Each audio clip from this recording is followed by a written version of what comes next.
Yes, ladies and gentlemen, this is Jerry Butler once again, and I have the wonderful Bob Oliver here in front of me. And he's also attending the Galactic convention.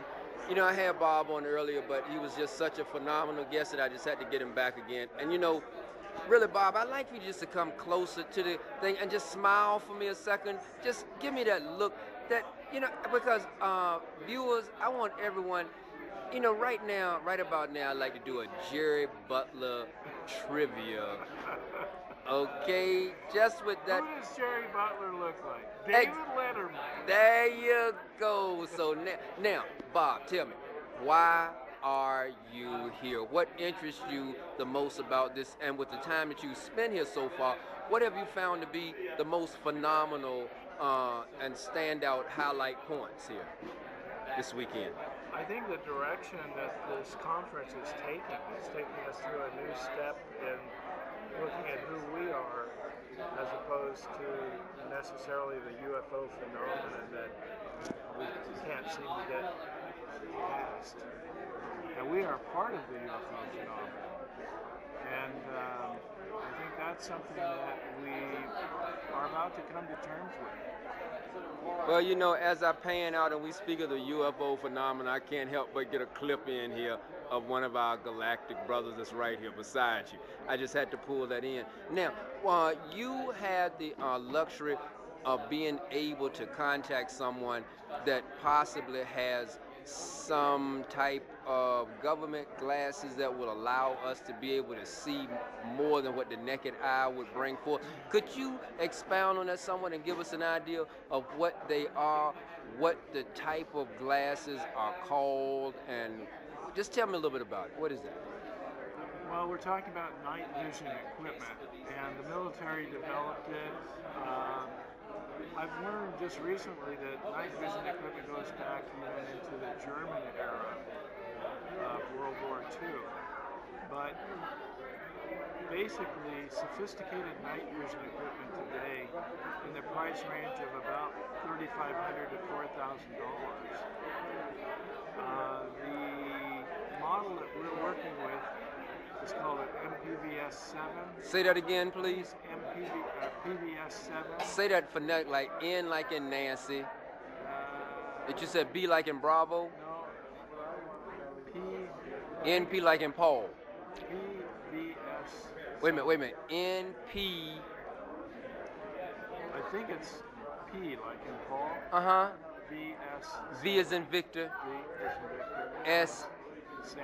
Uh-huh. The number 7. And the number 7. Okay. And I could be wrong on it. Okay. And what are these? They are what type of glasses? I know they're night vision glasses. These are a third generation night vision. When you say third generation, what does that mean? Well, night vision has been established in the marketplace since the Vietnam era. So 1962 would have been first generation, second generation came out prior to 1995, and then third generation is what's current from 1995 on. And they may have generation 4, 5, 6, I don't know. They definitely have generation 4. So would you say that 4, even if you didn't get 3, you got 4, that would serve the same purpose? Same purpose, perhaps better, not necessarily. But definitely would do the job. Yes. Okay. So nothing pre-95. Nothing pre-95. Okay. Now you want generation 3, not generation 2. It's called generation 3. Now you've had these you've had the luxury of having some of these glasses in your possession to be able to look through them yourself. Yes. And what was your experience? What did you see? With night vision goggles, right after dark is the best time to view. For the first right after dusk? Right after sunset, for the first hour and a half to 2 hours, you will see anywhere on the planet a variety of different types of UFO, some low enough that you can see them as craft, and you're going to see them in numbers oftentimes in the area of 20 to 50 or more per hour. The minimum that I've ever experienced in an hour's time after dark is probably 10 to 15. Now, when was the last time you actually viewed?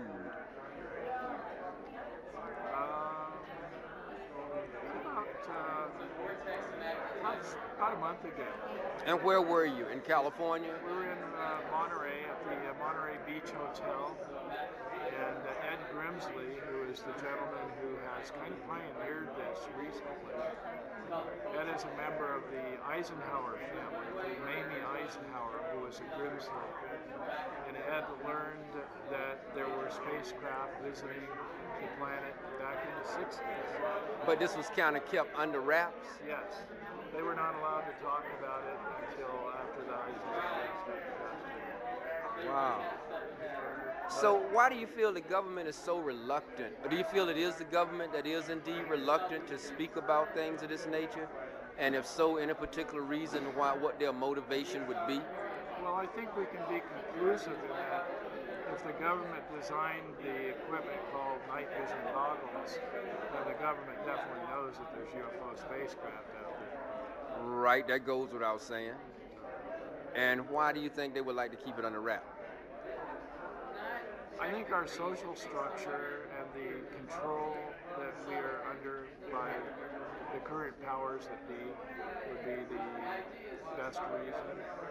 But that's not necessarily the reason. I also consider that we're here on this planet as spiritual beings having an earthly experience.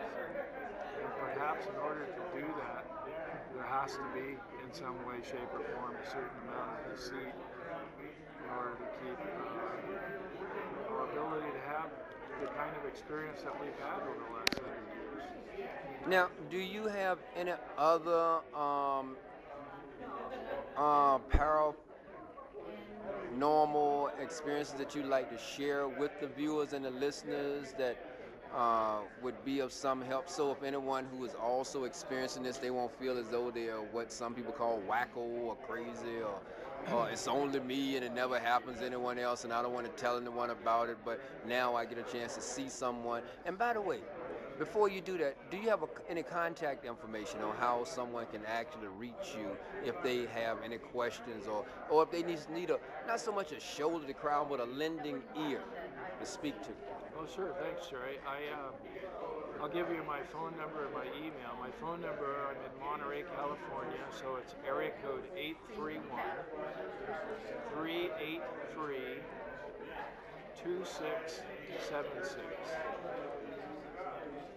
Email boboliver9@gmail.com. Now, again, are there any experiences, or what would you have to say, what would you like to say to anyone who has experienced some of the things that you have, and maybe they don't want to come forth, but you would like to be the catalyst that would cause them to come forth? Now is the time to come forth. And don't feel as though you are indeed alone. You're not alone. And this convention confirms that. Well, there's over 300 people here, and this is one of the best, if not the best convention I've been at, for the reason that I stated at the beginning. We're ready to move into a whole shift, a new shift, and start looking at this from the standpoint that we are a part of it. It's not separate from our lives. It is a part of our lives. Okay. Well, Bob, I want to thank you so much. I have you on tape before, but as you know, Jerry Butler's not a smart man. I had the camera sitting sideways, and I will still put that on YouTube as well. But thank you for taking the time out to come back again. Ladies and gentlemen, please take note of all the contact information. Please contact Bob. Please find out how you can indeed acquire some of these glasses yourself so that you will stop being a naysayer and indeed a supporter, so that you too can join in with this movement, with this new shift change that is beginning to take place. I'd like to thank you once again, Bob, and I look forward to talking to you again real soon. Thank you, Jerry. My pleasure.